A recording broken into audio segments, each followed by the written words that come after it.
fucking show me how good you are, Alan McLaren challenged his teammate as the clock ticked down in the penultimate game of the league season.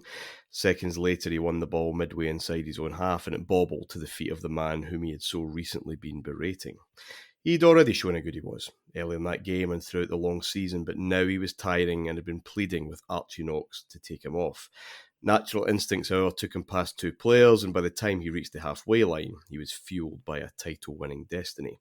Ibrox had seen Brian Laudrup do similar 18 months before, with a bit more grace and panache, but somehow this was even better. The concept of football as a team sport was left redundant for the 9 seconds that it took for Paul Gascoigne to win the league, with no one else seemingly able to get near him as he hustled and bustled his way through the heart of that Aberdeen side. Another title won by a heavy reliance on a different individual talent. That's certainly the popular mythology of 95-96. This was Gazza's season, the curial, unpredictable genius, a man who seemed to thrive on chaos on and off the park, who dominated the front pages as often as the back, who on the pitch gave fans things they'd never seen, but off it didn't exactly help the increasing unprofessionalism of this Rangers squad. A scenario where Trevor Stephen would awake at 5 a.m. on a small island or Loch Lomond, hugging an MTV presenter and a Channel 4 producer in a ball of human flesh just to stay warm, is unthinkable without Gascoigne's arrival. So too is the renewed vigour that Rangers showed to deal with their first title challenge of any kind in 5 years, and the first from Celtic in 8. It was, so the story goes, all about him. In reality, however, it wasn't. For all Gascoigne's anarchy, the true story of this season was actually one of reliable stability.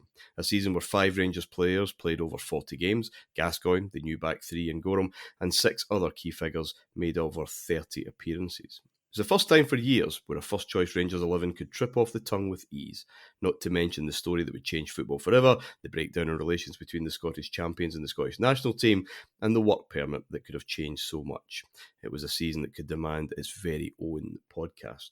No, this was more than just a maestro's masterclass. Paul Gascoigne may have been the brightest spark added to a Rangers dressing room since Souness, but if he'd just been plugged into the same system and environment that Smith had been persisting with, then this season could conceivably have ended up with nothing, and the whole legacy ruined. It was another signing that summer, a change of formation and some better luck with injuries that ensured that Smith could put together his best ever team. It was how Smith housed his new genius that made the difference and created something so rarely associated with the Englishman's life story: balance. To discuss Gascoigne and that season and everything else, I'm joined by David Edgar. How are we, David? Hello, Martin. Controversial statement there. Walter's best ever team. I think a lot of people will be raising their eyebrows, if their eyebrows have got any distance left to travel after you started a pod with a swear word, which I think might be the first time in Heart and Hand history that we've ever had that. We knew it was coming, I think. We've been building to that for a number of years. Yes, a fine side this was. And funnily enough, after a pretty disappointing Champions League campaign, which I'm sure we'll get into, but a fine side, it had balance, it had panache, it had 2 genuine superstars. And of course, it is impossible to divorce this season from one of the biggest names in world football, the biggest name in British football, without a doubt. Not saying the best player, I'm just saying the biggest name, which he was, coming to play in Scotland. You will never, ever see the likes again. Well, I'll stand by my 95-96 comment being the best team that Smith had, and well, it's something that Walter Smith agreed with, I think. I'm sure he was asked the best Rangers teams that he was involved with, and he picked out 86, 87 and this one. Alan Bradley's here as well. How are you, Alan? Same as David, I'm stunned. I'm quite happy though it's a Monday and it wasn't the Sabbath, Martyn. I think that it was outrageous at the start, but I'm pulling myself together. I was going to try, I usually do my positive bit, and I was going to go all Martin Ramsey today and say, it should be all right, this one. Let's just crack on. But Davey's right. I mean, this was an absolute cracker, wasn't it, in terms of the performances that we had. Just a great season. And as you rightly say as well, Martin, it wasn't just about a couple of geniuses, really. It was actually about the kind of shape of the team as well, and just some fantastic games. So as I say, apart from the language, I'm looking forward to it, pal, yeah. Trying to be authentic, that's what was said on the pitch. Huge moment. And look, this is the summer of 95. Britpop's very much here. This is the Britain we're living in. Before we get into all the machinations this season, I mean, bear with us, listeners, over the next 4 weeks. It could run to 90-minute 2-hour shows because there is so much going on. I'd forgotten half of the stuff that we're on this season. Before we get into it all, can I just take you back to that first Friday in May, I believe. I remember going to school, popping it in the newsagents as I would do, David, pick up a paper and, I don't know, sweeties or whatever. And the Daily Star ran with Gascoigne to Rangers. No one else did. Now, we were, as we mentioned the last time we were on the kind of show properly a couple of weeks ago, Rangers were linked with a whole team of new players this summer, so it was nothing new. This one did have something a bit different about it, but it was on the Saturday when all the tabloids ran with it. Smith was kind of forced to admit, which he really didn't do with transfer speculation, that there's something in this. It was, oh, wow, this is different. Yeah, it really was, because Gascoigne was such a quintessentially English phenomenon, really. And you couldn't avoid him in the 90s. You know, he was the most sought after young player in England at the tail end of the 80s.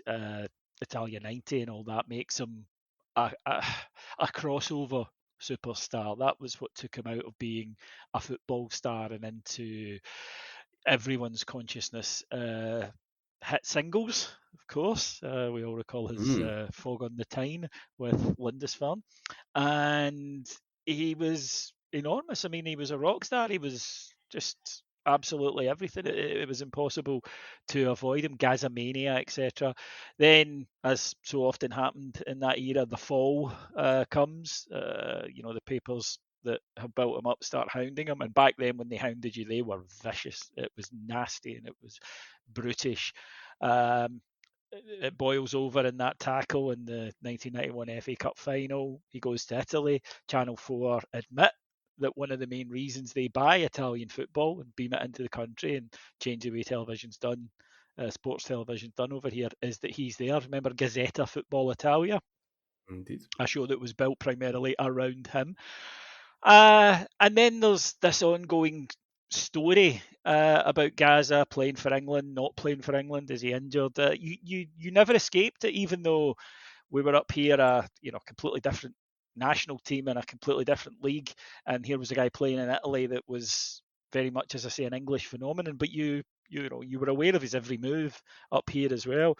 And when it became clear he was returning, you thought, right, I wonder which of the big teams in England are going to go and get him. Will it be back to Tottenham? I remember was mooted quite a lot.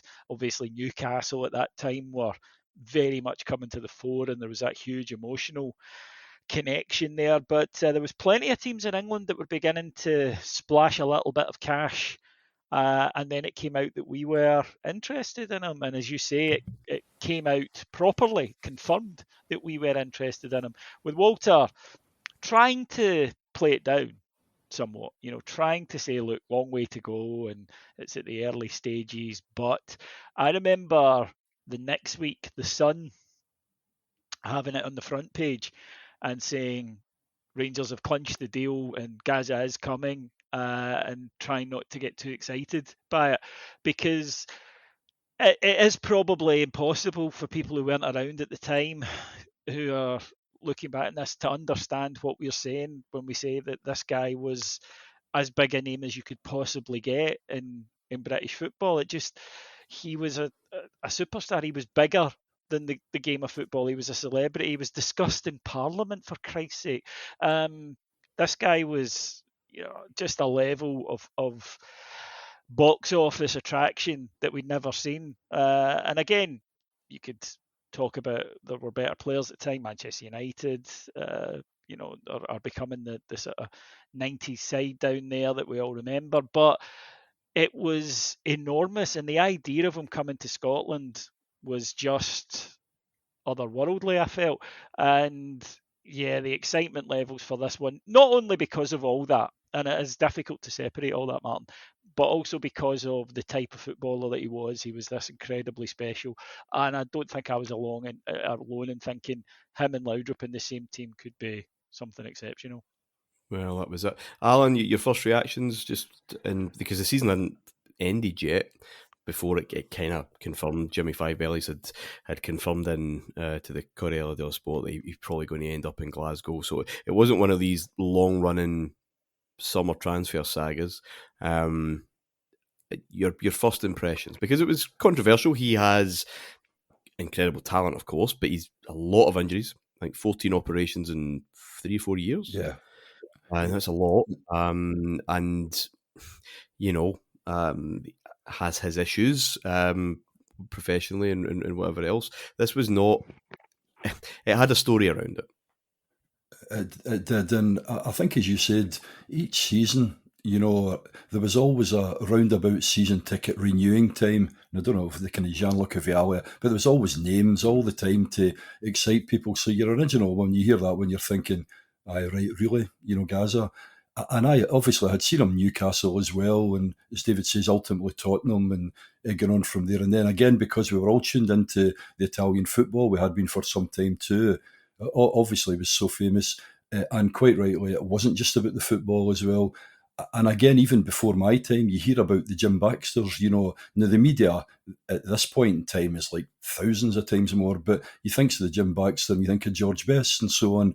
Again, these absolutely wonderful football players with such natural ability, but obviously the other side of the equation too. But to get them, and again at that point in time, Martyn, I was like, if we could get them, I think the link with England, with Butcher and all of those guys as well, obviously helped a wee bit because of there's been a few of them coming up here and playing with us. But no, I think for me, the big one concern that I had though was the fitness again. It was just because, as you say, because of those number of injuries.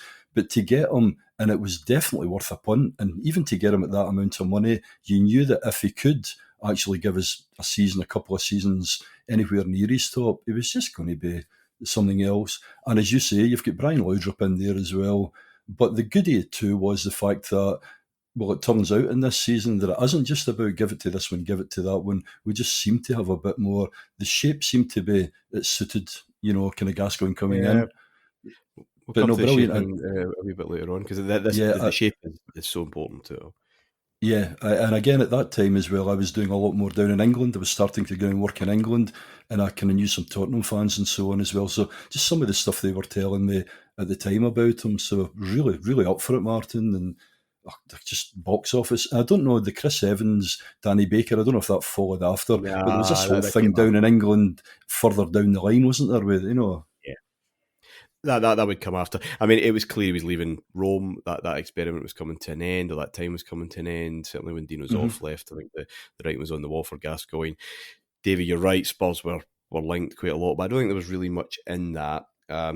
He had heard it was Rangers, Chelsea and Aston Villa, and he ruled out the first two because he didn't want to go back to London, thinking it was Queen's Park Rangers, not ourselves. But when he did find out it was us, then he was quite taken with that idea. He'd met Walter Smith in Florida the year before, but didn't really know him that well. Smith had spoken to him on the phone again, just kind of confirming that's that was what was on the cards.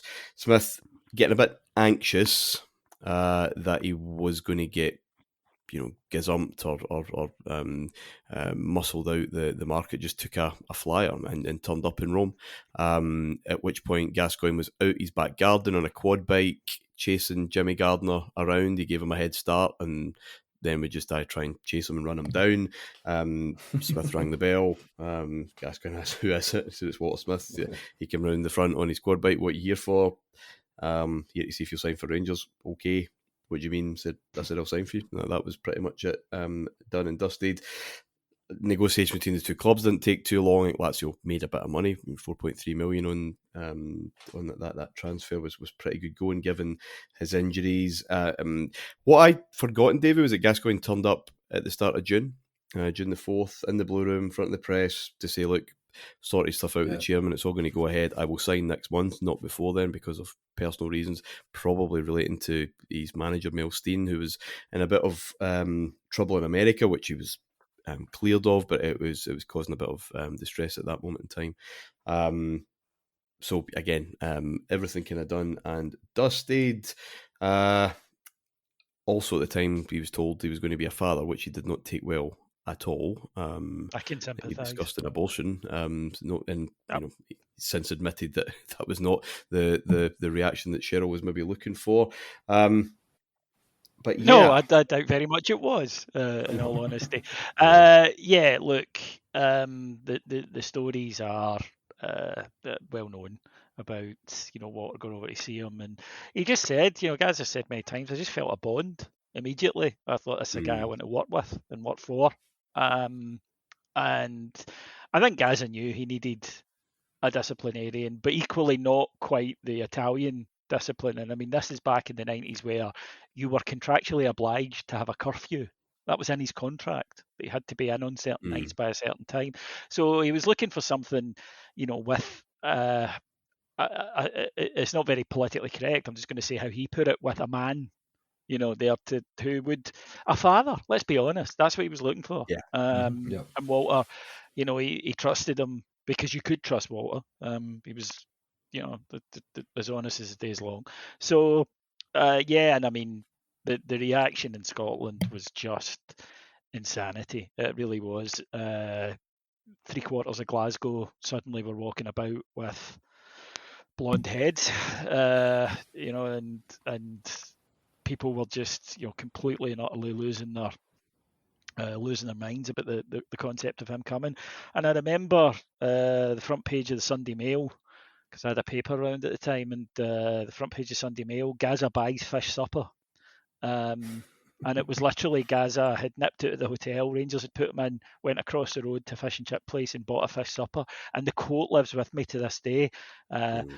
One shocked onlooker said, he came in and studied for a moment or two before deciding what he wanted. I couldn't believe it. There he was in the fish and chip shop. So there you go, folks. Before he's kicked the ball for Rangers, front page news, hungry man buys takeaway. And that was a precursor of, obviously, what we were going to get. This is new, yeah. The celebrity. We've had big name players, of course, through that. We've studied a lot of them in this show. This is new. The most controversial sign of all time, obviously, with Johnson. But this is, I'll come to it in a moment, but the celebrity's bigger. Smith said, look, you know what you're taking on. No point complaining about it afterwards. I did have to say to the team, look, we've brought him in. He'll probably get away with a bit more than the rest of you, but he'll win his football matches, and that's just that. Obviously, not just domestic football matches. I think David Murray and Gascoigne both made it clear that the Champions League was something Rangers needed to get back into. More of which next week. But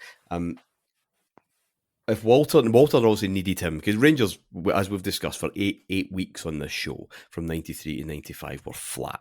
Very flat. Not even Laudrup was giving the team its vigour back.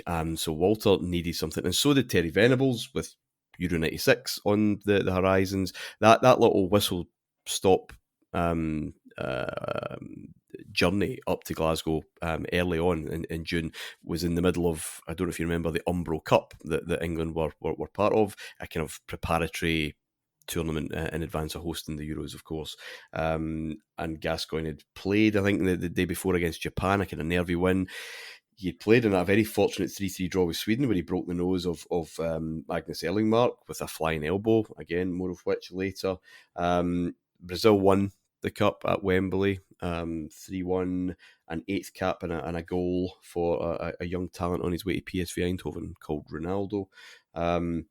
But Gascoigne come on late as a substitute, gave them something different. I think Pelé watched from the Royal Box and said, look to me like a player who can change the pace, the rhythm. England did not have anyone able to direct or influence the midfield. There was no thoughtful player. So nor had there been really at the centre of Rangers midfield for some years now, certainly consistently from maybe a young Ian Durrant. But this is exactly what we needed. But there's a lot of... I would agree, definitely under a lot of pressure, obviously because of the big move, going over to Rome, things not quite working out. So, and as you say as well, because of the media, I mean, just he's constantly, I mean, it must just have been a hell of a life, actually. David said, go out to the chip shop, go wherever, they're always just looking for dirt and so on. So, a lot of pressure on him.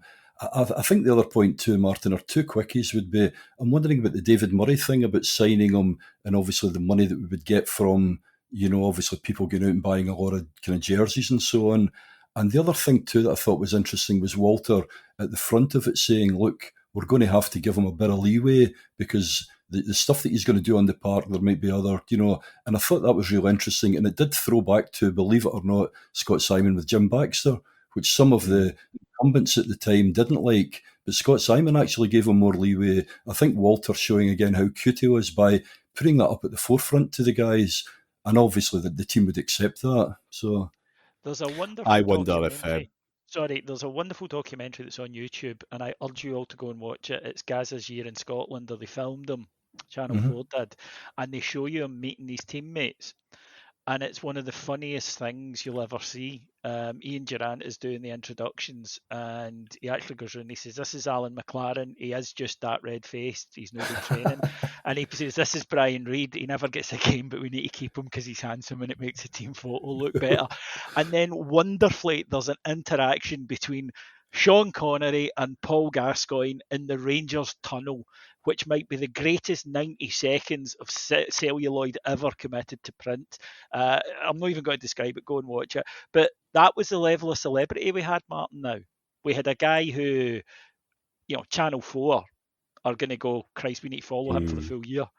That it was just completely different. It was like signing a Beatle. It was just so different. And Alan mentioned there about, the press following him looking for dirt. The example I used was, that wasn't dirt. It was just anything at all for this guy. Banal. Because, banal. I mean, utter crap. Front page of a Sunday, you would think can pick and choose their stories. And it really was an introduction as to what he was going to face in Scotland. But, he arrived and there's guys like Ali McCoist in that dressing room, and he just felt at home straight away. But the reaction from the fans, it's a couple of things. One, beloved, obviously, straight away, and we're so excited to have you. But man, the pressure that must put you under. Because everybody's expecting, the second coming here. Nobody's going into this thinking, I will 10 goals from midfield this season and build on it. People are expecting this guy to come in and just be something completely and utterly different. So there's a lot of pressure on him over and above the lifestyle that comes with being, that famous and everything that he's got going on. And look, his agent you mentioned there's a lot going on with Gazza. There's endorsements and there's advertising and there's sponsorships. He's not Paul Scholes. He's not trying to, hide away and not be involved in this world. So, but in terms of excitement, my God, it was Souness again. It was Mo Johnston, but for positive reasons. There's this fire. Yeah, interesting the Sean Connery story, David, because he writes in his book. I mean, I shook hands with Sean Connery, and my immediate thought was, I wonder how many boobs that hand's touched. I mean, he's still just this wee boy, isn't he? Just about that England-Brazil thing, I have to go back because just to demonstrate the sharp contrast or where British football was. Half-time, England brought a Notts County player out, Andy Legg was his name, out onto the pitch to demonstrate his remarkable skills. Now, if this game was played in the Maracanã, it'd be some kind of ball juggling carry on. His skill was he was out to try and break his long throw record, which he did. But that's and that's how, I guess, as in 1990 and still, how he shines. That's how he shines, and it's still, there's still a dullness about British football, English football. We're coming to the end of that, I think it's fair to say. And Martyn, sorry, just a wee quick one. There was a throwback. I mean, Gascoigne was just the ability and the way he played football. It was from an earlier era, and I don't mean where everyone was just battering, but he just looked. He could have played in street football. I don't know, pretty much. Left foot, right foot, in between 3 or 4 people, score away, whatever. People try to shove him off the ball. I don't think so. There was just this unique players in the world. I don't know, a dozen or whatever it would be of them, but he just looked like that, didn't he, compared to anything else that was on the pitch with him? That was a fascination with him in Italy. That they loved that about him because they felt that their football had gone a bit too regimented, and in much the same way that they're always fascinated in England and Italy with English target men because they don't produce players like that in the main. So it was that, and I think one of the reasons that fans at all the clubs he's been at so strongly identified Paul Gascoigne is that he played football the way we imagine ourselves playing football, which is that enthusiasm. He's us on the park. Laudrup could never be us. Laudrup could Yeah. never be. Laudrup's too glamorous. Yeah. If I can be crude for a second, and Martyn's already showing the way with this one, I'm sure. It's the difference between the Spice Girls and All Saints, right? All Saints. Oh no, hear me out. All Saints were too beautiful, right? You couldn't imagine yourself with one of them. Of course, she's going to date Liam Gallagher or the guy out the Prodigy because she should, right? They're all stunning. They could all be models. The Spice Girls, you kind of looked at and thought, I don't know, a couple of Emma drinks she Bunton, might. You looked and you kind of thought, I could pull her. Now, obviously, you couldn't. I'm just joking, but that was the attraction. You thought you could. Laudrup was handed down from Mount Olympus, chiseled from marble, and you admired and loved him for what he could do, but you couldn't be him. Gazza, you kind of felt you could, and you sort of also got the impression that if he wasn't a footballer, he might be sat next to you at the stadium, lighting a bevy and enjoying it. And that came across, that simple, you mentioned the word childlike there, Martyn, that joy he had in football. And I also think that's why we were and are and always will be very protective of him, because there was a vulnerability about Paul Gascoigne, I think, that always shone through. Absolutely. In terms of giving players a wee bit more room, Alan, there's no doubt the Cantona example is now known and well known. Yes, yeah. That and Ferguson's going to stick by him as he is at this moment in time after the kung fu thing. But he's already had that repaid. That he gets away with things that the other players don't, because you have to sometimes give in to special talent. There are limitations to that, but the general principle applies. Speaking of Manchester United, Martyn Edwards had to come out to rubbish rumours that they were going to hijack the deal. It was the 28th of June. But I think 10th of July, Gascoigne was finally paraded. 2,500 of us gathered outside the stadium. Nothing new for Gascoigne. He'd had that in Rome from the airport onwards. That was the kind of thing in Italy, really. Maradona obviously had it. Baggio had it. But this wasn't a thing in Britain, David. I mean, Newcastle would do it the next season with Shearer. But Roy Keane didn't get that in '93. Stan Collymore is now the British record transfer holder, £8.5 million from Forest to Liverpool. He didn't get that. This wasn't something that we did, and it was quite Mediterranean. We get the weather to back that up. It was roasting that day, but we waited for hours for him to come out. But of course he did, and he walked around the metal perimeter, and he said to a journalist, "Look, it's nice to feel wanted again." Another journalist moaned that he's only a bloody footballer. In doing so, missing the obvious right in front of his eyes. He wasn't just a footballer. And as I said, the more controversial signings, more important signings in Scottish football since the Souness Revolution. As I said, there were quite a number of people that came to Ibrox when Johnson signed, but mainly just to check they weren't having hallucinations. But none were as big. Not before, nor since. Gerrard, nothing compares to the mania. And my mum wouldn't quite allow the peroxide, but I did get the number 2 all over for that. But that day, did either of you go down that day? Because when I was obviously just 14, summer holidays, it was bedlam down there that day. My cousin had twin girls, and in the summer, I would watch them sometimes from. So I said to him, "Look, Alex, my cousin, I'm going to take the twins up to Ibrox to see Gazza." And he's like, no bother. Next thing, at the train station, he's there. I was like, should you know be at work? He went, fuck it. Now this was a man in his late 20s, okay, right? So the thing is, Martyn, that you mentioned, I think it's a brilliant point. This did not happen for new signings. It did not happen. It wasn't organised. No, right? Unveilings were a scarf on the pitch or in the blue room in front of the press, and you saw it in Scotland the front door. Yeah. Right, and you saw it in Scotland today. Yes. And it wasn't. There's no social media, right? So you can't. Somebody can't post an idea that just takes off and goes viral. That doesn't happen then. It was literally all over Scotland. Thousands of people had this idea at the same time that let's go along to this. Why not? It did help that, and I remember seeing a lot of people burning that day. There was a lot of sunburn kicked about that afternoon because it wasn't warm. It was properly Scotchio. Another 90s reference there. And it was, because it was exciting. It was different. This was not a footballer. You couldn't have described it better than the way you did there, Martyn, with somebody saying it's only a bloody footballer. No, it's not. Obviously, it's not.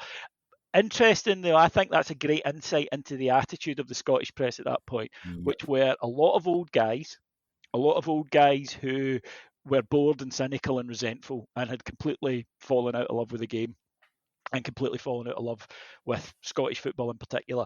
Because remember, if you've been in Scotland for 30 years as a journalist, it's because you never got to move to England, especially back then. That was a sign of quality. If you were any good, you got headhunted and you went to England to work, at the big end of it.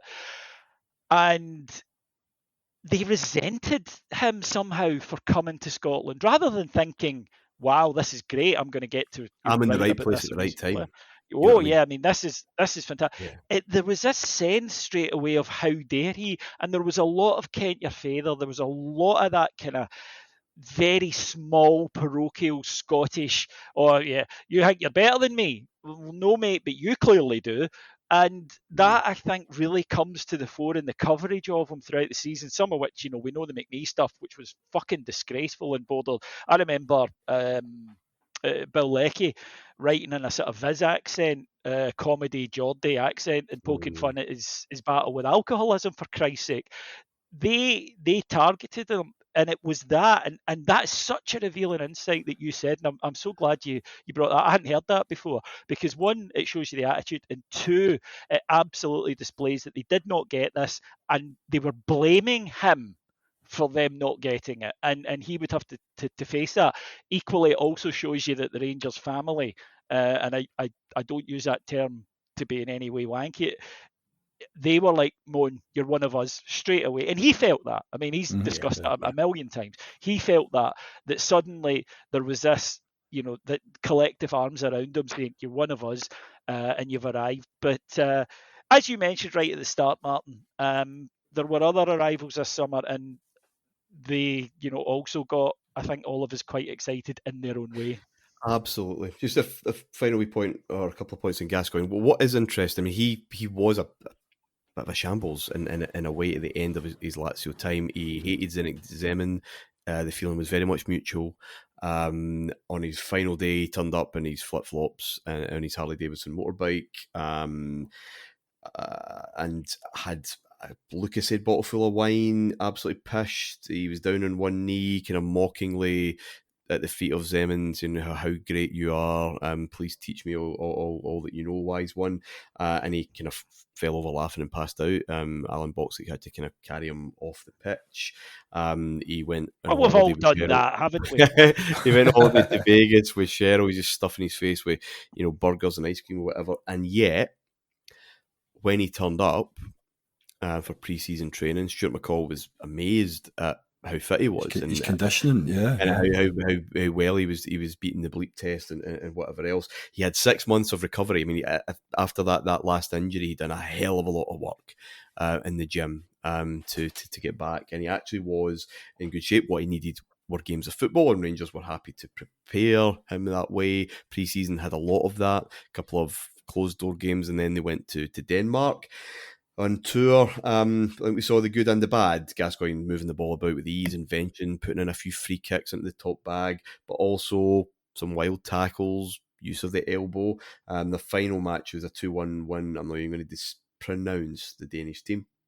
Gascoigne scored a free kick, stunning goal, and Peter Mickelson, he's FIFA's #1 ref, I think 91 and 93, told the travelling media circus, look, he's going to need to curb the temper, or he'll be sent off early on. He used his elbows again twice, and if it was anything other than a friendly, he would have been sent off.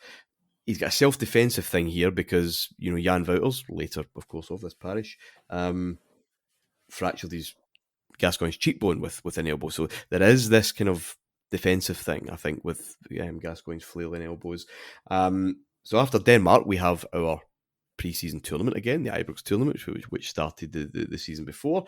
Sampdoria were back, reigning champions, Steaua Bucharest and Spurs, with whom, of course, Gascoigne played and was involved in an on-field fight in a pre-season encounter at Ibrox 6 years before. but there was obviously a lot more controversy to come. Rangers won the tournament this time, beating Stoya 4-0, then Sampdoria 2-0. Far more fluency and cohesion than we displayed this time last year. This should have been great for Walter Smith. Gascoigne scores, him and Laudrup looking good. He should have been expecting lots of column inches and just how well set his side were. George Fawkes on the Monday, George Fawkes MP. I fear that Rangers will discover that signing Gascoigne was a mistake. Lawrence Donegan, David, your pal, on his piece for The Guardian. The last thing the Northern Ireland peace process is needed was a blonde, crop-haired footballer putting his talented foot in it. This was, of course, the flute celebration put up to by teammates like Ian Ferguson amongst them. If you want to endear yourself to the Rangers fans, not that that was needed, that if you do score, mimic playing the flute. Follow, the first edition of the season had that image in a colour poster. But it sparked controversy, of course, for those who didn't have Rangers at heart. The reaction to this, David, is fascinating. Rangers are a bit confused by it. Campbell Ogilvie says the story's blown out of proportion. Walter Smith will deal with the matter as he seems fit or deems fit. Then it started to grow in notoriety. Rangers banned the BBC from Ibrox for using the footage of the incident on Reporting Scotland. The embarrassing thing is this was a pre-season friendly. Rangers owned the footage. It was Cameron Williams who filmed the pre-season tournament. So Rangers had sold the BBC the footage and then banned them for using the footage. It got sorted out, but I think it's indicative of a few things in July 95. Sensitivity and sensationalism about the sectarian issue was clearly changing quickly. The flute thing was nothing new. Andy Gorham, John Brown, McCoy would do it. Tuesday, the Scottish Cup final, 93, I saw John Brown not only do that, but do the drums, throw things up in the air and catch it behind his back while he was warming up. We knew that the ritual, the fans would ask for it. If the players didn't do it, they would get abuse and say, Gorham doesn't know it or whatever. So this was not something new. But now it was huge news. Gascoigne, secondly, bringing a new kind of intensity that would ensure that extreme reaction. This is celebrity. And 90s Britain is changing with that regard. Everything is just out there in a way that it probably wasn't a few years before. And Rangers had two things here. They had Paul Gascoigne, the talented footballer, but they had his alter ego as well. They had Gazza, which is a different kind of phenomenon. And finally, Dave, I think it says something about the growing hype in offence. Donegan's piece was at the end of the week for The Guardian that suggested that, could derail the peace process. Glenn Gibbons, doesn't even mention the incident in the match report. It takes a while for this to generate steam. Rangers fans obviously dismissed this as, this is our humour, so it's fine, but got upset sometimes with provocative genuflection, which is the only real comparison you can make across the divide. There was that story as well, Davey, about the Aberdeen pub that installed screens in its urinals and played Rangers games so that Aberdeen fans could literally piss on Rangers. I think Dingwall called it dehumanising and Aberdeen fans celebrating their Auschwitz mentality. Humour wasn't what it once was, and football's clown prince would need to be mindful of that. Oh, I can just hear, all the people who weren't about the time realising that the culture wars between woke and whatever the other side is has been raging a long time, guys. It's been raging a long time. No, humour was going completely, and of course reaches its apotheosis with 2012. But I think that we, you see here about the agenda. And when people talk about an agenda, it's not always just I hate Rangers. In the case of Glenn Gibbons, it certainly is. But it can often be there's some good copy in this. There's mileage in this. There's good promotion prospects in this. I can make a name for myself doing this. And that's when you start to get the sectarian industry, which is what we have in Scotland, where we don't have enough sectarianism in this country to satisfy the demand for sectarianism, which means that people have to invent it, and you get ridiculous situations where a footballer making a gesture of a legal organisation, incidentally. It's not like he whipped out a terrorist banner and reenacted a paramilitary punishment. Yeah, so let's not. I mean, I used to anytime you go to Parkhead, I think all of us who've been in the weekend have had the Celtic fan give it the blessing themselves, followed by the gun thing, as if there's this weird correlation between Armalites and popery. And does it offend me? No, of course not, right? I don't quite understand why you want to bring your religion into a football match. I don't quite get why you admire a sectarian murder gang. But if that's your cup of tea, then knock yourself out. It doesn't bother me. In terms of, Gazza playing a flute, it's clearly a gesture that's meant to be funny. Are we really to believe that this civil war in Northern Ireland, this violent thing that's been going on for 20 years at that point since the Troubles really kicked off, but it's been going on for centuries, right? Are we really meant to believe that Paul Gascoigne mimicking an orange walk is somehow going to have the tiniest bit of fucking effect on it? It's absolutely... It's a wee bit like saying, Stanley Matthews guested for Rangers next week. How will that go down in Berlin in 1942? It's such complete pish. And people are doing it. Yes, some of them hate Rangers, but people are also doing it because they're like, I can make myself look really good here. If you're writing an article like that, you expect people to pat you on the back.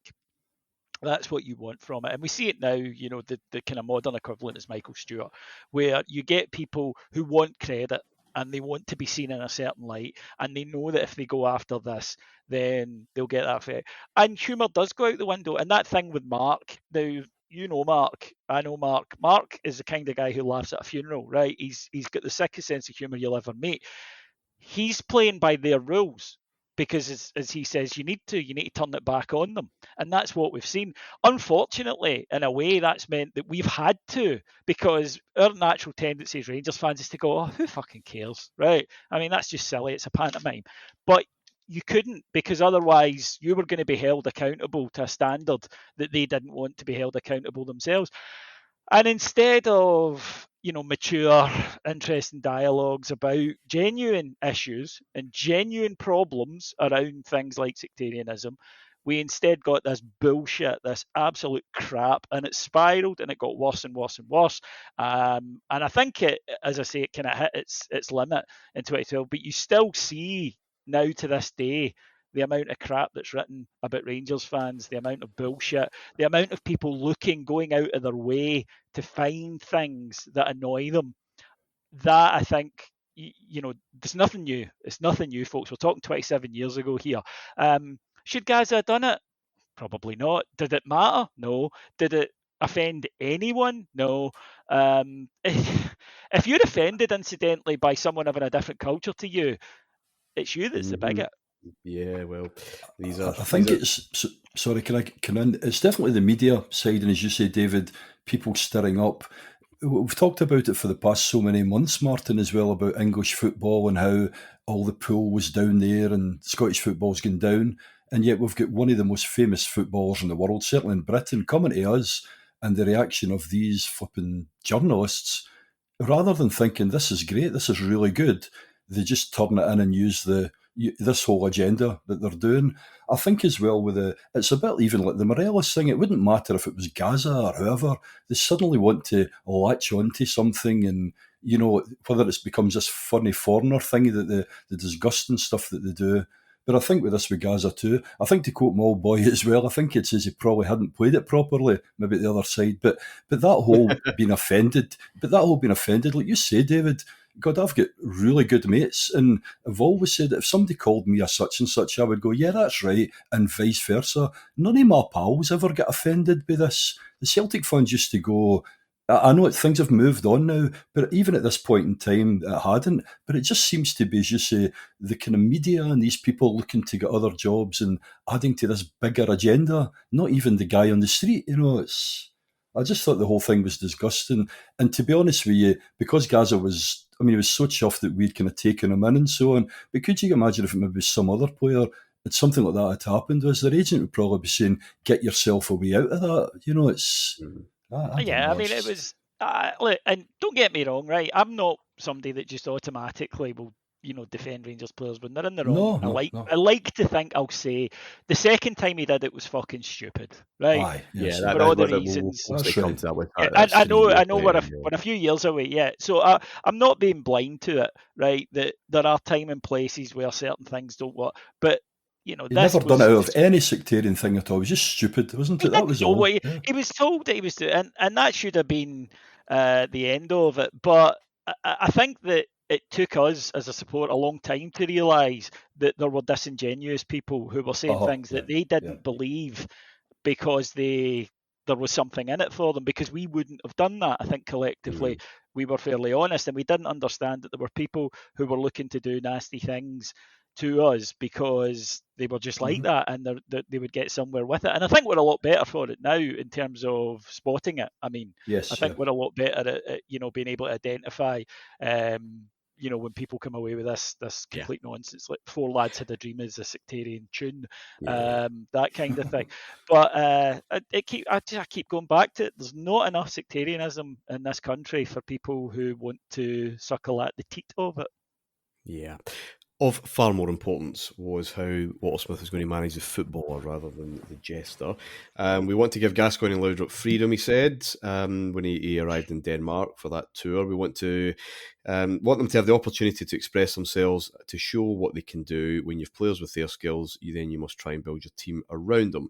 In order to do that, he was going to go to a 3-5-2 that he had naively tried in Athens, of course, a year before, and which Souness had planned to do in 1990 before injury and arguments forced his hands. Smith said, coaches do not really impose tactics or systems on players.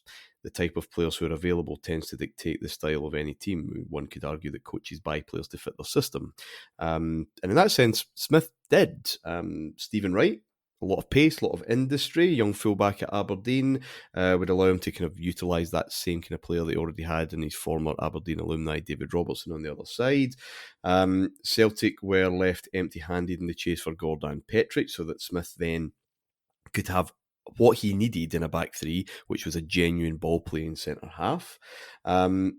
Understandable that Gascoigne steals the show that summer, but and that's the way it's remembered. I think that's absolutely fine. But I would suggest that the acquisition of Gordon Petric especially is undervalued. If Smith had bought Gascoigne and just tried to fit him into the 4-4-2 that he'd been using, give him the same freedom that he'd given Laudrup, and this was defensively creaking and leaving an ageing Richard Gough badly exposed, by the way, I think this could have ended in disaster this season. Ridiculous as it may seem, Celtic have been nowhere near it. Well, they're going to take us to the second last day of the season. They're only going to lose one league game. I think that would have been an absolute nightmare. With the exception of one game, which I think is probably England-Holland at Euro 96. Italia 90, Euro 96, what it would show is that Gascoigne is best and with some numbers around him. England going to that 3 in Italy. Venables pretty much used the 3. He didn't in that opening game against Switzerland. 4-4-2. Gascoigne's going everywhere. And Paul Ince is just swamped. It's ludicrous. He needed to give him some ballast. Stuart McConaughey and Ferguson were just as important, perhaps, as Petric and McLaren at giving Gascoigne and Gough that protection around them. Those two kind of 3-man sections in the middle of the park. And this is David. This is far more than just spending big and memorable names, just writing them down in a team sheet. It's probably Smith's only tactical alteration, significant tactical alteration in his first time, but it was hugely significant because really, as I said at the outset, he was building balance. Yeah, this was Walter sitting down and thinking, right, who have I got here? What are their strengths and what do I need to do to play to that? And as you mentioned there, Gough was struggling badly in a 4, right? I know it sounds almost sacrilegious to say that, but he was struggling badly in a 4. So Walt changes it to a 3, which provides us with a bit more balance. He into the midfield area looks and says, right, I'm going to be bringing in Gascoigne. What do I need here on the other side? Stephen Wright, on paper, I know goes down as a bad signing, but it was a very unlucky That's unlucky. situation That's not a for bad sign. everyone. That makes sense. I mean, that's not bad. On paper, Stephen Wright and David Robertson in wing-back positions would have been brilliant. I really believe that. I think Wright would have been an excellent acquisition for Rangers.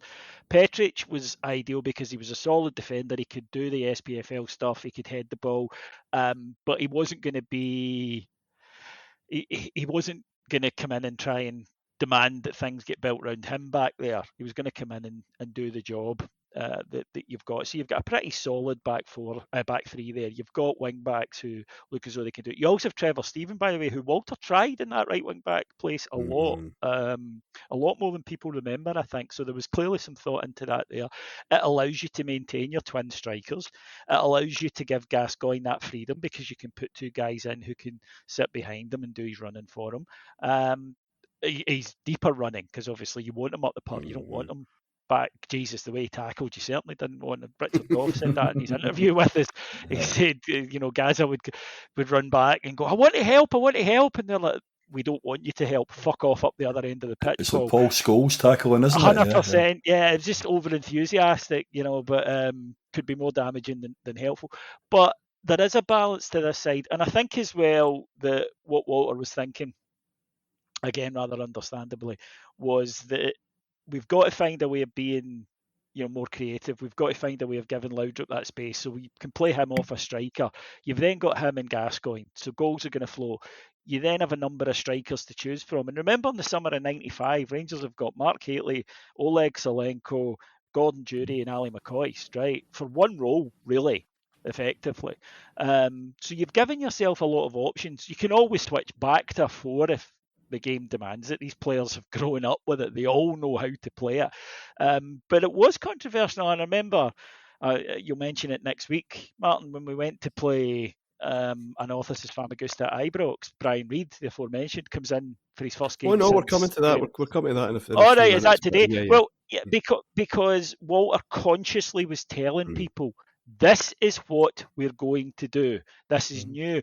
And I remember there being some resentment about it at the time. I remember in Follow, people saying, we're 5 years behind. They played this in Italy 5 years ago and now they've all abandoned it.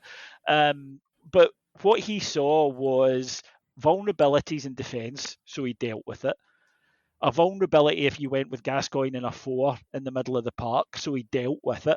A way of giving Laudrup and Gascoigne in the same team, because without shoving Laudrup out wide, which you don't want to do, letting two players go free is a lot. And I think we understand that more in modern football now, the way tactics are. I think we as a support understand it more. Back then, a lot of them were like, pick one less defender and put on one more attacker, because we just assumed that people could just roam where they liked. It's very clever. And watch the goals Rangers concede the previous season, folks, and watch them this season. It's night and day. It really is. The defending.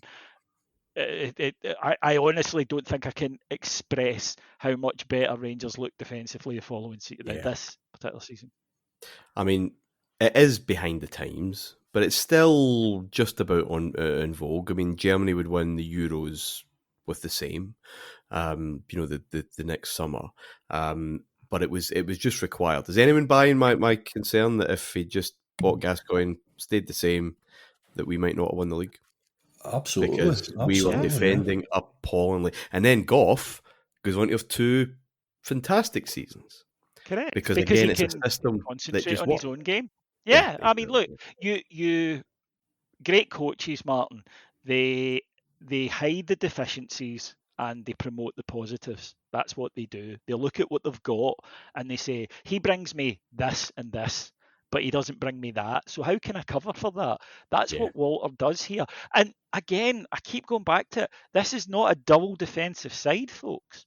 This is a side that could play some absolutely scintillating football. All it was doing was building, if you like, a platform that built a stage that allowed these quality players. You're telling, well, it doesn't matter what you tell Gascoigne, he's going to go where he wants on a football field, right? So it's understanding that. But you also know that Brian Laudrup enjoys his football, plays better when he can do that as well. When he does, now he tended to, start out in the left a lot, but you've got to allow him to go where he needs to go. You cannot do that if Rangers were going with a standard 4-4-2. There's one defensive midfielder in who's already doing the minding job on Gascoigne, and you've got a back four that there's no getting away from. We're absolutely vulnerable to high You'd be hitting balls. the counter all the time, wouldn't you? You would have been done. There's no recovery pace.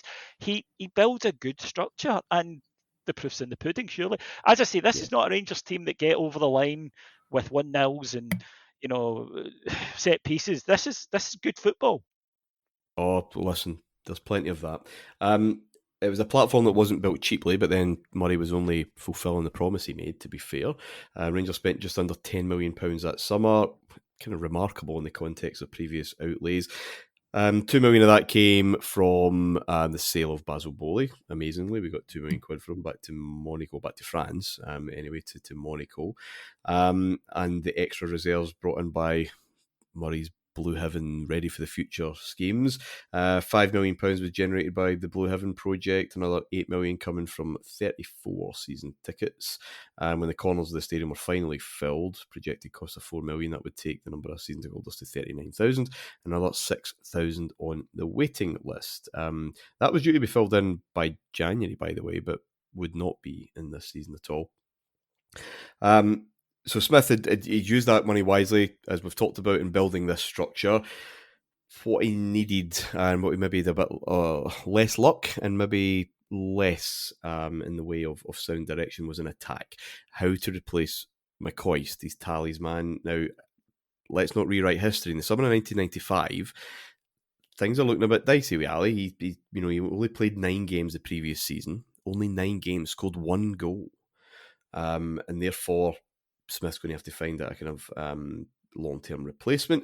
At the end of June, Rangers were very publicly saying that they were chasing one of Romania's World Cup stars from '94, Florin Radicioiu, even though the player was absolutely adamant that he didn't want to leave Espanyol. Even when Gascoigne was unveiled, Murray was saying no, he expects him to come. Brian Laudrup used to play with him at Milan. He's going to kind of persuade him. A whole month of chasing, a deal, £2.7 million done with Espanyol. Smith finally gave up. Now, he'd have ticked a lot of boxes. He was intelligent inside the box, outside the box, clinical, good scoring record for Romania, and especially with Brescia in his first year in Serie A with 13 and 29, which by Serie A standards is pretty decent. Especially then. Yeah, but he had no interest in coming. It should have been shut down immediately. Yes. So 2 days after Smith closed the door on that, a whole month-long saga, another hero of World Cup 94 who plied his trade in La Liga wasn't governed to sign for Rangers. Oleg Solenko, you mentioned, Davey. Joint top goal scorer in the United States, although all 5 of his goals of the tournament coming famously in the one game against Cameroon. Now, I have a problem with this here, right? I'm sorry to interject. This is the one that, not at the time, because at the time, he scored 5 goals in the World Cup. It must be good, right? And I don't know much about him. I didn't watch a lot of Spanish football. So we were after Florin Radicioiu. Kind of dodged a bullet based on his West Ham would next season. Yeah. Because he'd fallen out of love with football. I think it's fair to say. He fell in love with London, but he fell in love with shopping. He certainly did. But so we sign Solenko. This is not joined up recruitment, as we would say in the 21st century. Florin Radicioiu was good with his back to goal, absolute whippet, liked the ball played in over the top. Oleg Solenko was not quick, as we know. He could do good link-up play, certainly, but he was a more traditional poacher type, right? You can't go from one to the other. That doesn't fit. They're totally different players. So if you want this guy, in a summer of good recruitment, by the way, where I can see why everybody's being bought, this one makes no sense. This one is an agent saying, right, okay, Florin's not going to come, but what about this guy I also represent? That's what this is. David, can you remember him running up from probably halfway up the to poor the Rangers bastard end? looked like he needed a hip And replacement. He actually stopped at one point as if he had ran 4.5 miles, and we're going, do you know what I mean? He's a completely different type of striker. Now, Radicioiu, I get, because I can see the way Rangers want to play. I'm not sure it would have worked, by the way, because I don't necessarily think the old argument about Scotland, there's no space for a guy like that to run into. But Rangers would prove to be a great counter-attacking side, so you can see the logic in it. You then go to a completely different type of player who can't do for you what Hateley does, can't score the amount of goals McCoist does, and kind of isn't even going to do for you what Gordon Jury does. Yeah, no, So to me, this was literally, I want a striker. He's a striker. He's got a good record, which he did. It was wrong, and it wasn't what we needed, and it's just strange in a summer of identifying exactly what we need that this guy was quite clearly a he'll do signing. Yeah, I think you're absolutely right. Those other three signings, we've talked about Basil Ball, we talked about Duncan Ferguson, and you possibly should have been avoided. But those other three signings put on all the lights. I mean, they really, really do make sense. But here's just again a hint of what we've had before, and certainly a hint of what is going to come. Certainly 2 seasons on, in terms of our recruitment coolness. And maybe 7 goals for Valencia suggests he was maybe more of a pub quiz question than a player ready to be the long-term heir to the greatest ever Rangers number 9. But nevertheless, this was as exciting a summer as we had since 1986. The greatest English talent of the decade, a cultured defender, a young prospect, both proven Scottish Premier Division, and some international glamour from one of Europe's top leagues. A Mr. Sharp from Motherwell wrote a letter to the Herald which simply said, there was no mention of Rangers Football Club in the back page of the Herald this morning. Is that a mistake? And understandable that we were the talk of the town. Mark Dingwall opens up the follow with the last 2 seasons have not kicked off with fans in such high spirits. Optimism, yes, but painful memories still fresh. There were nerves too. Walter Smith travelled to Switzerland on the 12th of July for the Champions League qualifying draw. Just the one qualifier, guys. We are seeded, but there's still 3 teams that he was a bit wary of: Steaua Bucharest, Dynamo Kiev and Hajduk Split. But for once, and for the time being only, the draw was kind. Rangers were paired with the lowest ranked club in the hat, Anorthosis Famagusta of Cyprus. Again, both of these legs were played before a league ball had been kicked, and despite all this vibrancy in pre-season, the pre-season tournament, the tension was obvious. Anorthosis were superb in terms of playing the expectations game. We're talking about getting out of Glasgow with single figures, talking about 10 goal defeats and all this kind of stuff. If we're being brutally honest about this game, it could have been yet another nightmare. The 3 was ditched.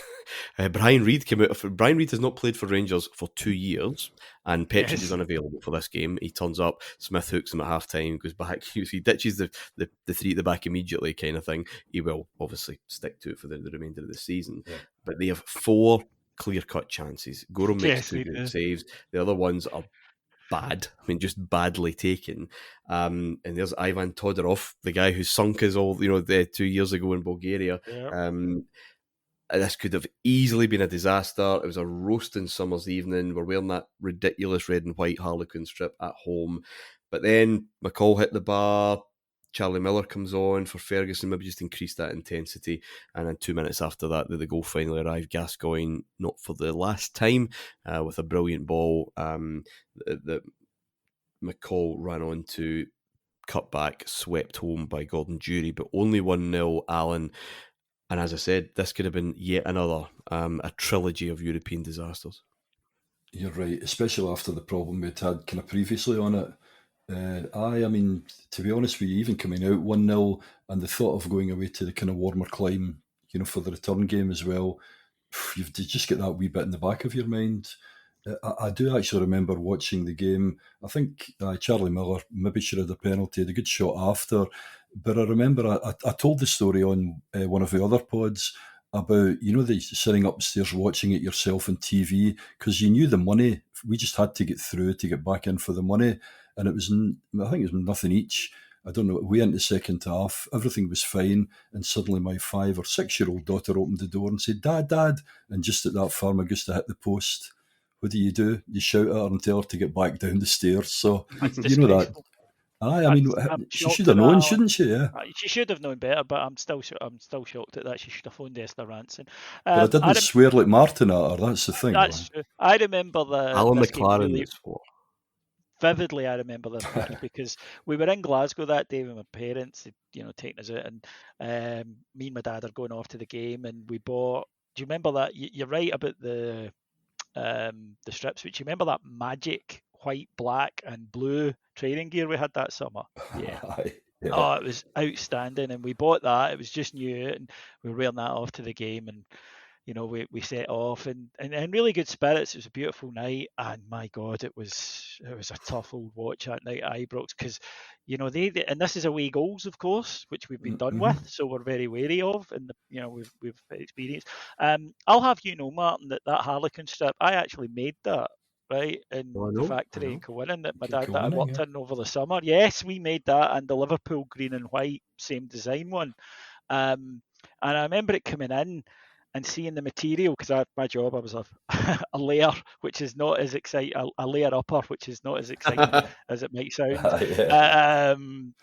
But so basically, my job is to you pile the material high, into maybe about 2,000 pieces of material, and then it gets cut into the pieces that are assembled. So you have to make sure that they're all identical, they're laid in the right place. And I remember saying to my dad, this material, where's the sponsor? And he went, oh, we've to iron it on. I said, you're fucking kidding me. Joking, and he's like, no.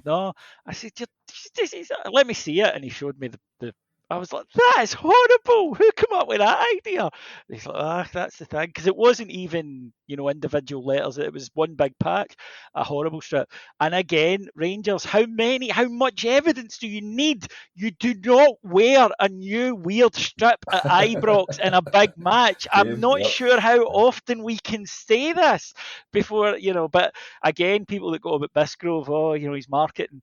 There's David Murray going, we've got a new strip, folks. But again, Martyn, we've done that thing that Scottish, we talked about it with Andy Roxburgh here, the Scottish teams did for years. They believed the bullshit coming out of these other teams, because we wouldn't do it. We wouldn't say we're expecting to lose 10-0 if we weren't, right? We were always very honest. And this team come across and go, we're shite. Kiriakov was a super wee player. Kiriakov. Todorov we already knew about. They had some talent. I think a young Kitsbaya is kicking about. So it was just bullshit, and we fell for it. We all did. I did. We all did. We all went, who are the Cypriot pish? Right, we're going to put fucking 9 by them at Ibrox, and then it's a holiday over in what? This is brilliant. And it turns out, oh, hang on a minute, this mob know what they're doing. And again, a slight change. When you and I were growing up in the 80s, and it'd be the same for you, Alan, I think as well, even you're a bit older than us, but it would be the same. You were playing Turkey or Cyprus at international level. You beat them 6-7s. England have got so many 8-0s against Turkey back then, right? This isn't the case anymore, folks. We should have learned it from Galatasaray in '93 with Man United. That what these countries had all done is go and hire Eastern European coaches who had how to play, taught them how to defend and how to get organised and how to get men better. It's like an army of Tommy McLeans had descended on these so-called pish countries, and they all knew what to do. And there was us expecting to win 7 or 8-0. In all honesty, I'm still thinking Colin Steen, Davy, when we beat Cyprus like 8 or something, he got 5. Do you get what I mean? It's that mindset, isn't it? That was who they were at this level. Cypriot teams were pish, and Turkish teams were pish, and it's not the case anymore. It's all changing. And you see it as well. Africa, sides from Africa in the World Cups, for example, are no longer, maybe not as exciting as the likes of Cameroon were, because they all went out and hired these Eastern European coaches. There was a glut of them suddenly come to the market who all knew what they were doing. And suddenly football had changed, and you could no longer say, we expect, Andorra or Malta or whatever, sure. But the vast majority of sides could play a bit, and if you weren't on it, and we were never on it, that first European game of the summer has so many times it bit us in the arse that we weren't ready. We should have found a way to get qualifiers moved to October. Yeah, well, the heat wave that we'd had in that summer meant that the trip to Cyprus wasn't quite as bad as maybe that cauldron in Athens was. We weren't a great deal better, although Charlie Miller should have the penalty early in the first half, should have scored in the second. But Andy Gorham had one excellent save at least. This is Andy Gorham, who had pulled out of a Scotland squad the week before, vital European Championship qualifier in Greece, because he wasn't mentally attuned to give everything to the national cause, while effectively trying to avoid injury and ensure he was available to help Rangers qualify for the Champions League. But a stalemate, 0-0 on the night was enough, and Rangers were finally back amongst the big boys. it was a huge relief, but we would find out soon enough just how high those levels had been lifted in our absence. On the face of it, the opening 3 league games showed much to be happy about. 3 wins, 7 goals, none conceded. Charlie Miller picking up where he left off last season. McCoy's back in the score sheet alongside his new partner Solenko, and it was the first time Rangers had won the opening trio of league fixtures in 10 years. Although with Kilmarnock and Wraith at home, Falkirk away, it was hardly the toughest start. Despite the positive start, the narratives around Gascoigne was still, from objective onlookers anyway, i.e. the press, was still a wee bit unconvinced. The jury was still out. Everything he does, Rangers have to go through him, and maybe that disturbs the play a wee bit. And that's all right against Falkirk, but is he really going to be able to last an Old Firm game, for example? When the stamina, I don't think he's got it. Well, we'd find out, because there's an Old Firm at League and Cup double just around the corner. Both games taking place at the new Parkhead. Tough summer for Celtic, bless them. They're trying to kickstart the metaphorical rebuild to match the literal redevelopment of the stadium, which still had 2 stands still to build. Not only did they miss out on Gordon Petric to us, Mark de Gazza and Dmitry Radchenko slipped through their fingers. David Ginola famously led them in a bit of a merry dance so he could get a wee bit more money from Newcastle.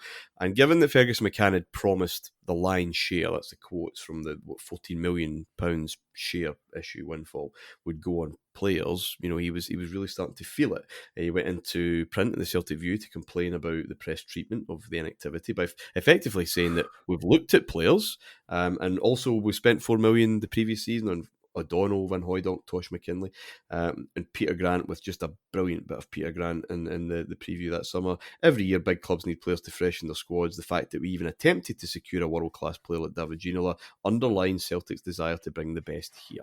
In the end, he didn't sign. But just as important for us is that John Collins agreed to stay, and all this.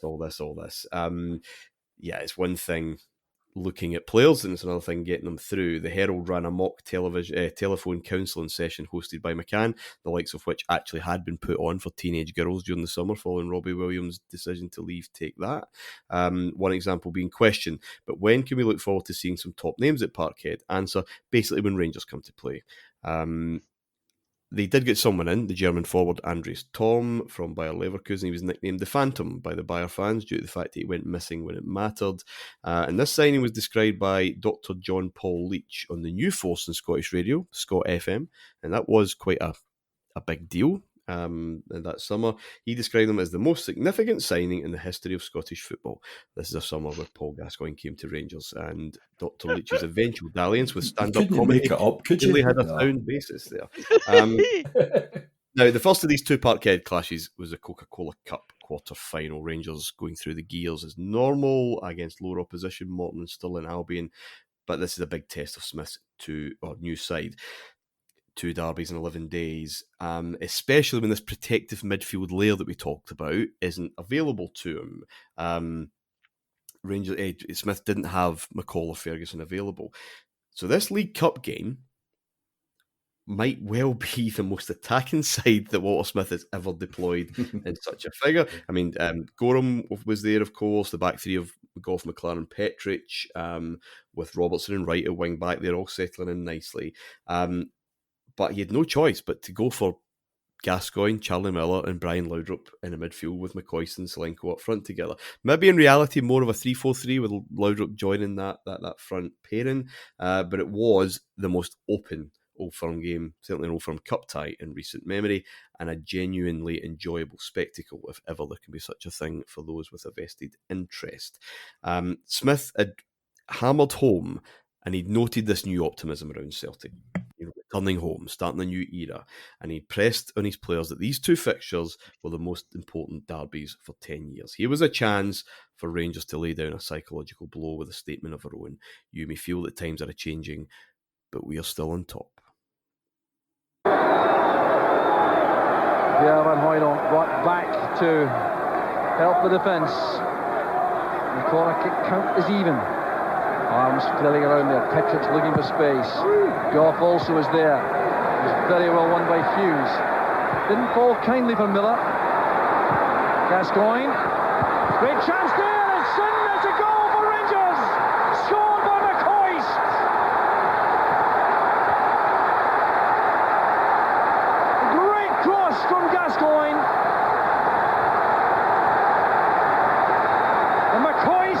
once again, the man with the golden touch. But Miller plays his part in it, sees Gascoigne free. That's a great ball from Gascoigne. And a terrific header from McCoy. He takes up a good position in the back post.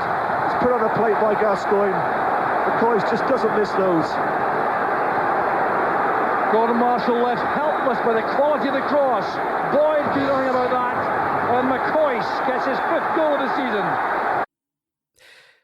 David, we'll talk next week, Andy and John and I, about Champions League disappointment. And there was a bit of pressure on this game and on Gascoigne, more private life stuff in the tabloids. But Rangers should have been 3-0 up at half time. Gorham's done well in that, that John Collins free kick. Richard Gough launches himself into a block from Van Hooijdonk. He gets away from Petric, and then Gough has this incredible bit of recovery action. I don't think that happens without that back three. It's Gough that gets turned, and then Van Hooijdonk is through on goal. Now, Gorham probably would have saved it anyway, given his form. But there's one example of why that was working. The only goal that we've just heard, obviously, 15 minutes remaining. He's hardly even looked up. Davy Gascoigne, shirt untucked. It's first time. He's not settled himself right. Where's Ali? Ali knows where to be, but it still needs a perfect ball to take out Marshall, to take out the defence. And if there were any Rangers fans with a wee bit of doubt, because, the night in Bucharest wasn't his best night, and, he's not scored in the league and all this kind of thing. Well, there we go. On that ball, it's, again, one of those things that there are maybe 2 players in Scottish, maybe 3, Collins, but not as often. But there's certainly only 2 that can do that and do it regularly. And 2 of them were playing for Rangers. It's delicious, isn't it? And Ali, you can actually see Ali's eyes light up. You can see him. Yeah. And it's just that I'm going to go here. Gascoigne knows what a good striker will be. Plays the perfect ball, and it needs to be perfect. I'd agree with that. Laudrup was in cracking form as well. The only 10 out of 10 I've ever seen in my life was that Wraith Rovers game you mentioned, Martyn, where and he actually got a 10 in the Sunday Mail, and the guy actually wrote, the journalist said, my boss said you can't give someone a 10 because it means they were perfect, and he went, you've not seen the game yet. And so he was in cracking form. My memories of this game are somewhat fuzzy, just to give you a wee personal tale, because I just started at Stirling University, and it's that first 3 weeks before you have any classes and your grant money is in, right? So you're out every night, and I introduced them to, and this is going to blow the minds of it was a very middle class university, so there was me, a wee bit of rough, and I introduced them to do you remember this game, guys? Everybody put in £2 first goal scorer. Because back then, you could, of course, it was 1 to 11 or 2 to 11. Right. So you took the number out, and that was who you had. And I drew out Rangers 9, right? So I won. It was £2 a pop, and obviously no goalkeepers. So it was, I won that, and it was £40. And I went up to the bar. Immediately after the goal, went in after celebrating it and realising I'd won, went up to the bar, said, what's on special? It's a university. And he went, vodka is 30 pence. And I thought, I'm going to fucking die. And I ended up getting a £200 fine for jumping in the lake later on that night. You're not allowed to jump in the lake. With the wee rabbits up there, eh? Yeah. The rabbits, all that, right? And swimming about in it and in the dart and everything. And oh, Jesus, I was mangled. But I've watched it since, right? It's a cracking game of football. It was live on Sky. And back then, a game live on Sky added a little bit of extra entertainment to it. It just felt more glam. It really did. Live football's still a bit of a novelty in Scotland, and when it was a game that was it a Thursday night? Tuesday night. Tuesday night. It just it added that glamour, because Sky would send pretty much their English coverage up, so you were kind of getting a glimpse into down south, and of course they'd gave it the heavy build up, Gazza and all the rest of it. Gazza to put that ball in, and I remember thinking that night it became clear how much they feared him. They fucking hated him. And you're just about to talk about the enduring image of the next game where when he scores a goal, you see the Celtic fans running to gesticulate at him, stops, realises he's forgotten something, runs back, picks up his scarf, and then runs and waves it at Gazza. And I remember pissing myself. And there was a thing in the paper that said the ugly face of hate. I was, well, the ugly face, yes, but it's the ugly face of fucking hilarity. They feared him. And the fact that straight away he's assisted them going at the cup and he's scored against them at Parkhead, you could tell that it wasn't that I mean, they hated him, right, understandably, but it was total fear because he could do something like that. He just looks up and boom, picks out this perfect ball. Ali's celebration that night is joyous. We should actually have a joyous show. Is the word, eh? Yeah, we should have a show. Ali's best Parkhead celebrations because he's just, and I just thought, and this is big really for him, Davey. He scored a few goals already, and he scored, as I said, 1 goal last season. 9 games he played, and there's no guarantee that there's a kind of fairy tale McCoy coda to his Rangers career. It could well be it, and he's hit the ground running. And what we're going to see, he's not going to play every game, and he's still going to have his issues, and he's certainly not going to be back at 1993 levels of goal scoring, but he will score big goals and important goals, especially against Celtic, and it is total joy. 2 stands missing, Alan. Rangers had 4,500 tickets still. Glory days. Were you there? Was this your... managed to get both this one, which was great. And as David said, proto Migers there, eh? Oh, wait a minute now. I mean, I had a friend in post office who knew somebody. That's all I'm saying. Fucking disgrace. But managed to get... didn't get either. Shocking. But managed to get both of them. And as David said, obviously we're over in that corner, but as you say, just the way he dinks it, and you just know, innit? You actually feel as if I could just jump over the front there and get that myself, but it was poetry in motion, just watching it, as you say, the way they celebrated down the front. I'm always nervous at Old Firm games, as you say, Martyn, we had loads of chances first half, but when that one went in, fucking that was it, wasn't it? Yeah, 50 minutes. To go. They knew it. Their heads drop, and I think that's the celebration from Ali because he knows that's it, it's done. Yeah, but what a joyous game of football it was. By the time Rangers returned, they were actually behind Celtic in the league table. A 1-0 defeat at home to Hibs on 23rd of September was a bit of a freak result. Rangers should have had a penalty when Solenko was fouled inside the box. We got a free kick. Hibs got a penalty when the foul was outside the box. Vary, only 30 years later. So, the possibility of Celtic going 4 points ahead, at this early stage of the renaissance was one that had the media enthralled in the build-up. And again, the pressure was on Gascoigne, who, in the opinion of the Sunday Post, had a lot to learn from Paul McStay. Go. Well, that's good play. Good footwork. Looking for Cleland. Great header!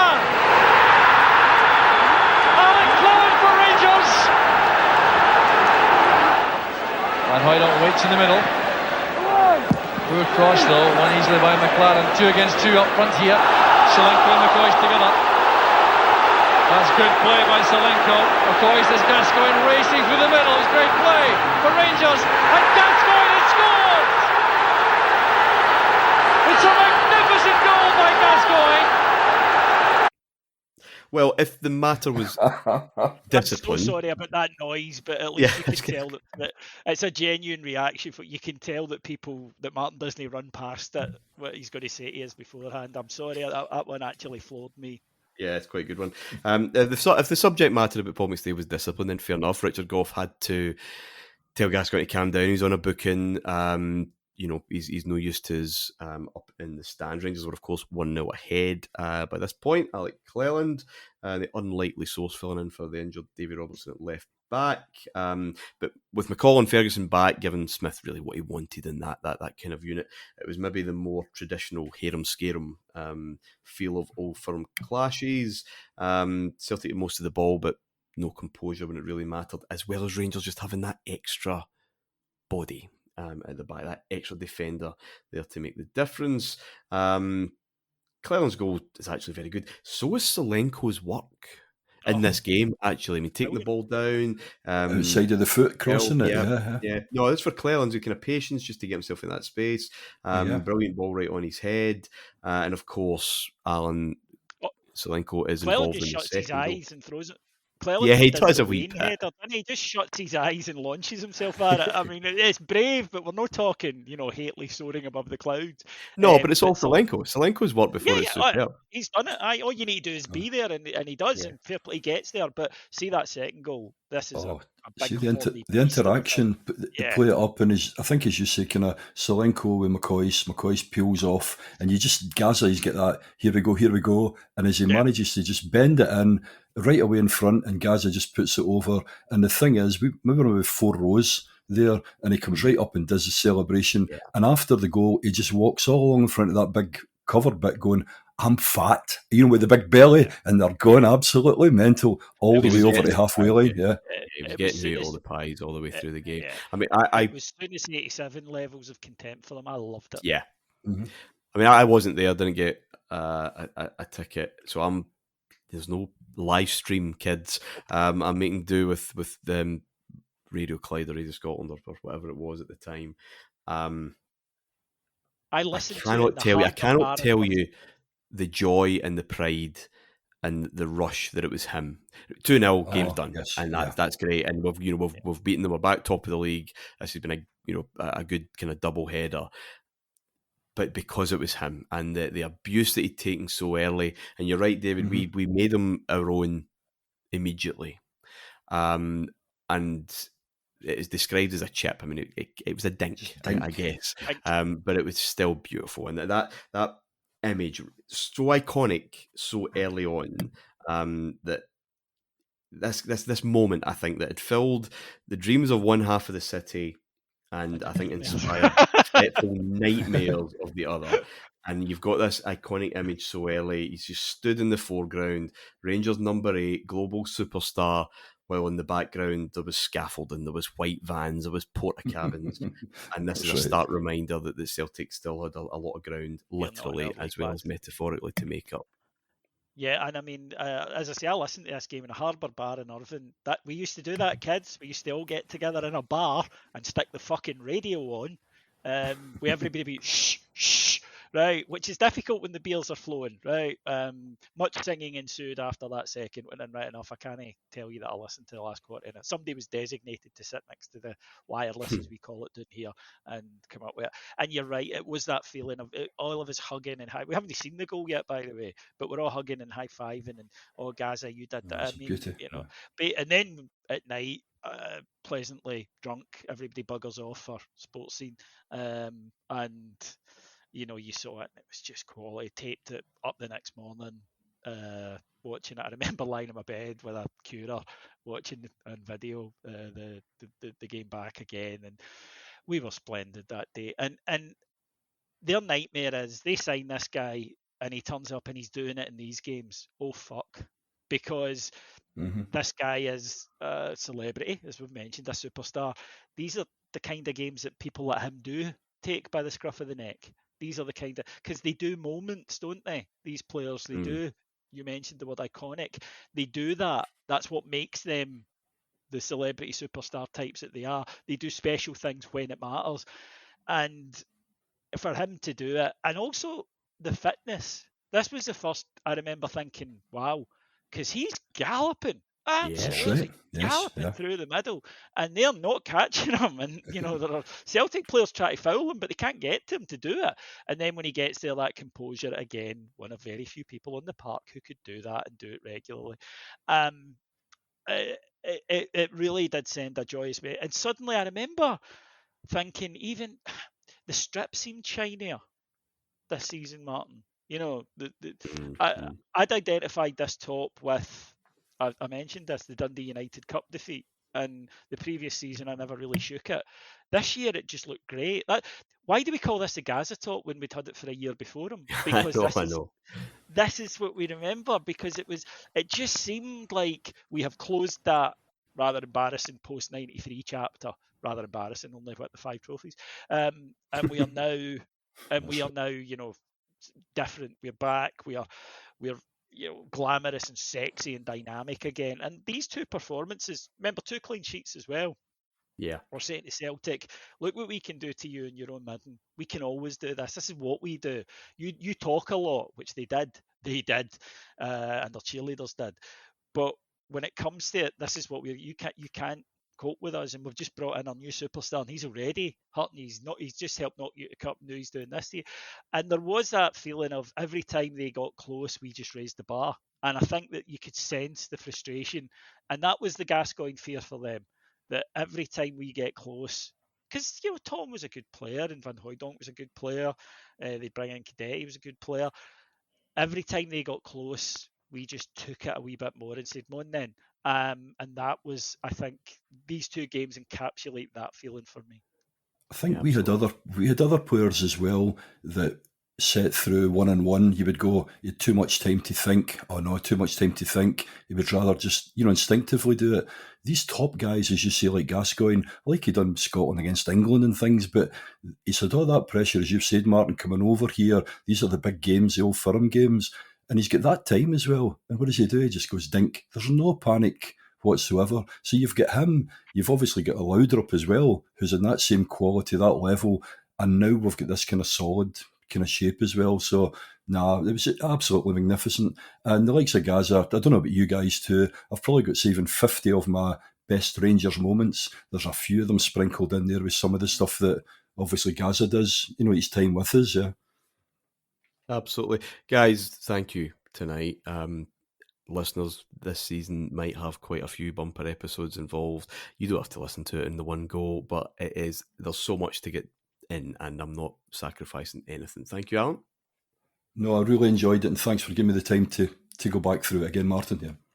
Pleasure. Thanks, David. Martyn, I turned 18 this year. It was a heat wave. It was the summer of Britpop. Went to uni where there was all these girls who were fooled by my working class accent, and it was very Lady Chatterley's lover. This is a wonderful time, so I will talk about this for hours until the cows come home. Yeah, amen to that. The columnists had to change the line of attack as it was becoming fast clear that Gascoigne was going to fill his boots in Scotland, especially in this new Rangers setup. Some had predicted the pace and chaos of the Old Firm atmosphere would be too much, but in 2 touches of a football, he'd made an absolute mockery of that. The media needed another platform now with which their prophecies of doom could be proven correct, and the greatest footballing test of them all would suit just fine. How would Gascoigne and the rest fare on the return to the Champions League? Until next week, bye for now.